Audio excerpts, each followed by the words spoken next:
नमस्कार। मैं professor S Narayan Raju YouTube channel में आप सबका मैं स्वागत करता हूं।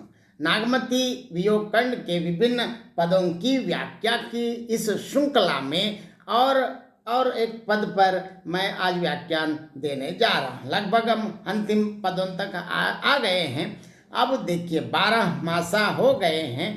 अब वो कहाँ कहाँ मनुष्यों को छोड़कर अब पक्षियों से पूछने के लिए आ गई हैं। अब पहले पद देखेंगे, पद के साथ साथ व्याख्या भी देखेंगे।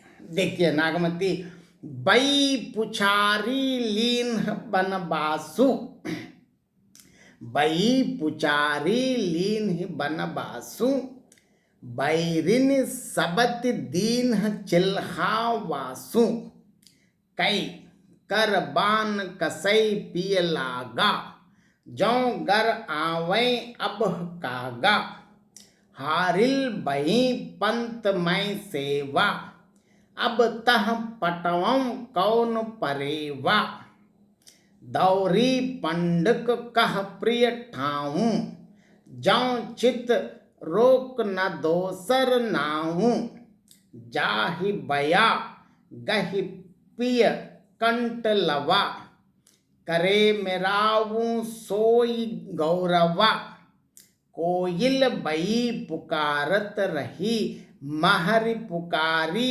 लेहू रे दही, पियारी तिलोरी आव जल हमसा, बिरहा पैंट हिये कत नंसा, जेहि पंकी कह अडवं, कहि सो बिरह कई बात, सोई पंकी जाए दही, तरवर होई निपात। यहाँ देखिए, यहाँ पहले शब्दार्थ देखेंगे, कठिन शब्दार्थ।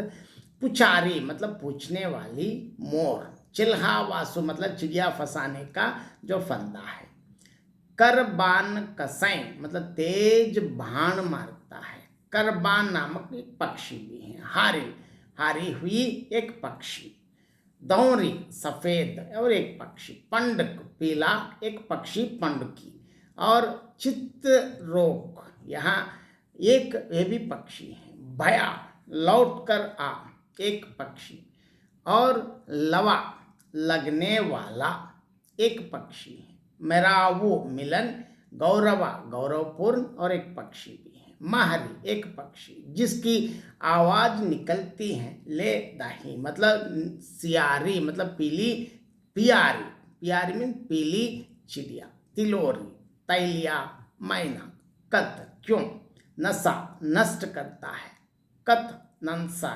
कटनांस मतलब पक्षी, नीलकंठ, अडवम बेचूं, दही जल जाना। यहाँ देखिए इसमें बहुत पक्षियों का वर्णन करते हैं, कवि का ज्ञान देखिए।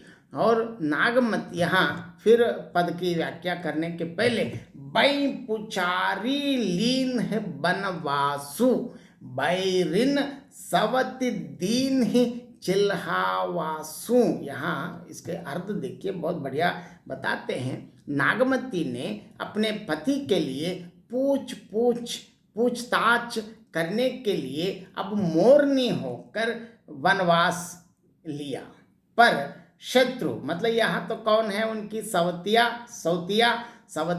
ने उससे क्या किया, यहाँ तो पद्मावत है लेकिन पद्मावत नहीं तो कल्पना है। सवती ने उससे क्या किया, चिल्हावास में फंदे में डाल दिया।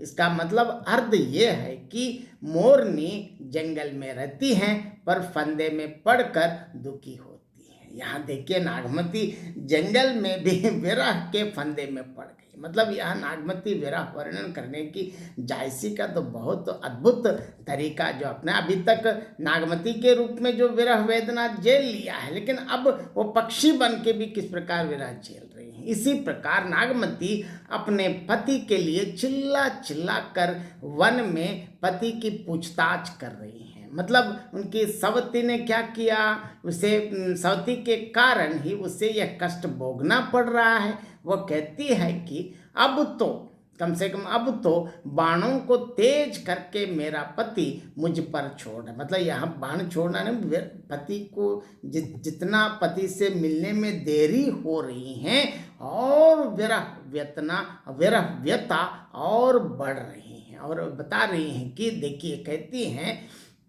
मेरे पति अब तो बाणों की तेज करके मेरे पति मुझ पर छोड़ रहा है। मतलब ये है कि अर्थात विरह, ये कहना, विरह की पीड़ा हो रही है।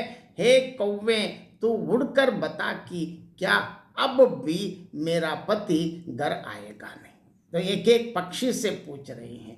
मैं हारिल पक्षी बन गई हूँ। हम सब जानते हैं हारिल पक्षी मतलब एक लकड़ी, हरी हारिल की लकड़ी कह के सूरदास ब्रह्मगीत सार में भी वर्णन करते। यहाँ हारिल, नागमती के लिए हारिल मतलब उसकी लकड़ी कौन है? रत्नसेन है। और हारिल नहीं है मतलब लकड़ी नहीं है। अब इसीलिए देखिए, मैं हारिल पक्षी बन गई हूँ, अर्थात रास्ते चलते चलते तक गई हूँ। अब किस पक्षी को उनके पास भेजूं? अब मैं पक्षियों के द्वारा वो समाचार भेजना चाहती हैं। हे दौरी पंडित, मेरे पति का स्थान बतलाओ मेरा, और पूछ रहे अर्थात मैं श्वेत और पीली पड़ी हुई हूँ, मुझे तो एक पति का ही ठाव है, पति के अलावा मेरे पास कोई रास्ता नहीं है। जब तक चित्त में रोष है, अर्थात मतलब ये है कि जब तक शरीर में शक्ति है, मतलब थोड़ा आस है, शक्ति है, प्राण है, जीव है, तो वो क्या करना चाहते? दूसरा नाम नहीं ले सकती है, मतलब पति के अलावा दूसरा नाम ही नहीं लेना नहीं चाहते हो ही। हे बया पक्षी, तुम भी जाओ और गले लगने वालों को ला। गले लगने वाला कौन है? पति है। मतलब यहाँ पति को लाने के लिए उनसे भी अनुरोध कर रहे हैं। जो जोड़ा करवाता है वही गौरव पक्षी है, मतलब उनके गौरव, देखिए जिनका गौरव बढ़ाते हैं वही गौरव पक्षी कहते हैं। अर्थात जो मेरी भेंट उस प्रीतम से खरावे वही गौरव पूर्ण पक्षी है। या दो अर्थ में ले सकते हैं। उसी को पुकारते पुकारते कोयल के समान मैं मतलब काली हो गई, मतलब लगातार रो रो कर गा गा कर पति के लिए ढूंढ ढूंढ कर ऐसी विरह रूपी अग्नि में जल जल कर बिल्कुल कोयला हो गए हैं। और महर की भांति मैं भी रे दही, अर्थात मैं जली की भांति पुकार रही हूँ। पियरी और तिलौरी मैना और जलहंस आते हैं, कटनस मतलब नीलकंठ पक्षी बैठकर उड़ गया।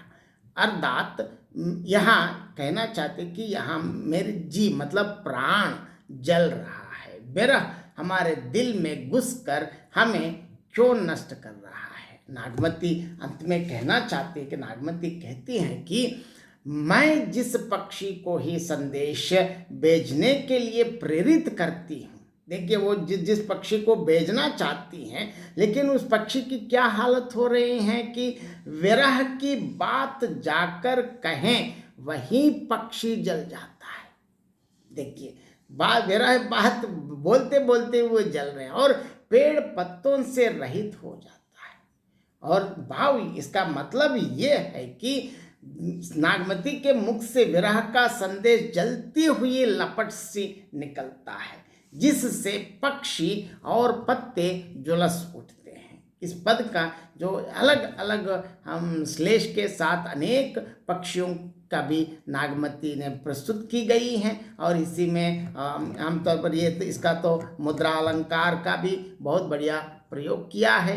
और इसी के साथ साथ वो जिस पक्षी जाकर, देखिए वहाँ मैं जिस पक्षी के पास जाकर उससे अपनी विरह वेदना की बात कहती हूँ, वही पक्षी मेरी विरहाग्नि की ज्वाला से जलकर भस्म हो जाता है। क्योंकि मैं किसी पक्षी के द्वारा पहुंचाना भी चाहती हूँ, इसमें मैं विफल हो रही हूँ। क्यों? नागमती कहती है कि मैं जैसे अपने मुंह से विरह की बात करते करते विरहाग्नि से जो सामने आ रहे हैं पक्षी हो, और मेरी विरहाग्नि की ज्वाला से जल कर भस्म हो जाता, और उस वृक्ष के सारे पत्ते जल जाने के कारण वह वृक्ष भी पत्रहीन हो जाता है। यहाँ बहुत बढ़िया वर्णन है। अनेक इस पद की विशेषता यह है कि अनेक पक्षियों के नाम का नाम भी जिक्र किया है। इससे जायसी के जो ज्ञान पता चल जाता है। और इसमें दोहे की और एक इस पद की विशेष वोहा का प्रयोग हुआ है, जो